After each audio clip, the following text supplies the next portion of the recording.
Greetings, YouTube, and welcome to episode 144 of the 4,000 Question Challenge, and we have achieved a gross! Which sounded better in my head than it does than I'm saying it out loud. But there you have it.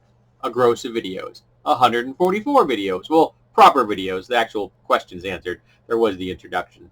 145. What would be the ultimate test of your endurance?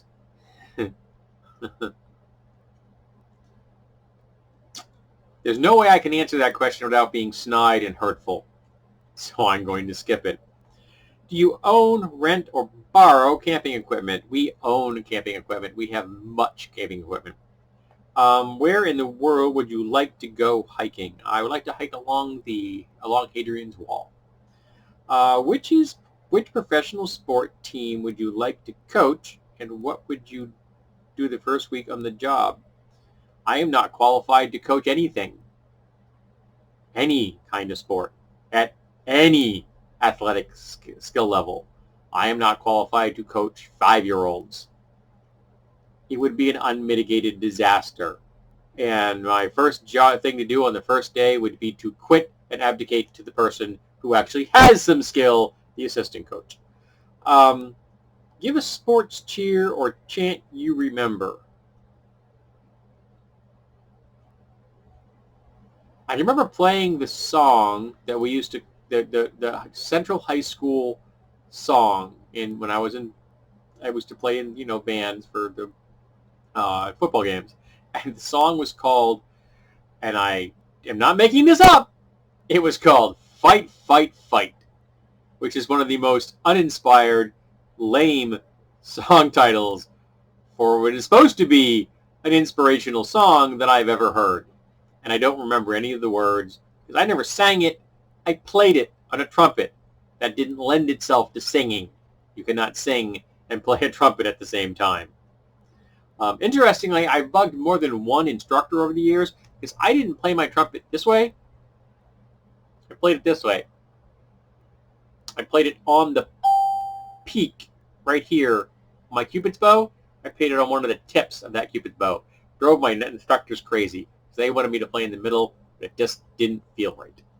I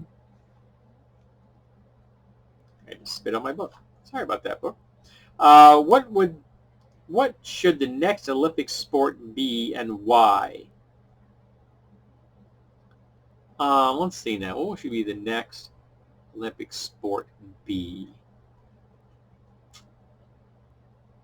I don't know.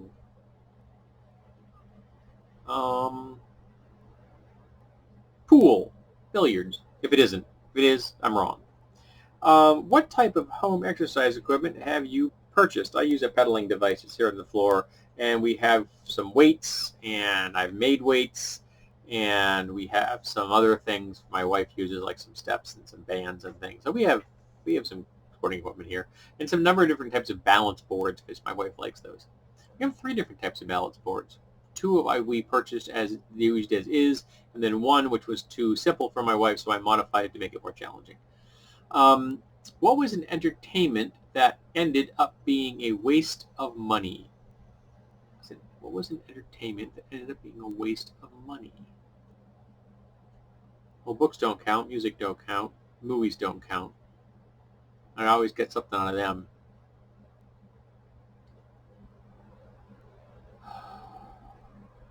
I bought my mother a keyboard once because she asked me to buy her a keyboard.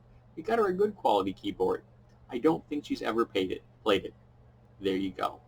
What sport do you think is the most dangerous, and would you try? There are lots of sports that are really, really dangerous. And no, I would not try any of them. Mountain climbing is a sport in some people's eyes, and I would not try that, for example. Would you rather fly a kite or jump a rope? I would rather fly a kite. I don't have the coordination to jump a rope. I simply am not that dexterous. You think you have vastly underestimated my inability to remain vertical when I apply any kind of challenge to that process. Even before I acquired neuropathy, the inability to feel my feet, I was not dexterous in any way, shape, or form. decent hand-eye coordination. That's why I was a good shot with the rifle and a passing shot with a pistol. But overall body mechanics, never all that good.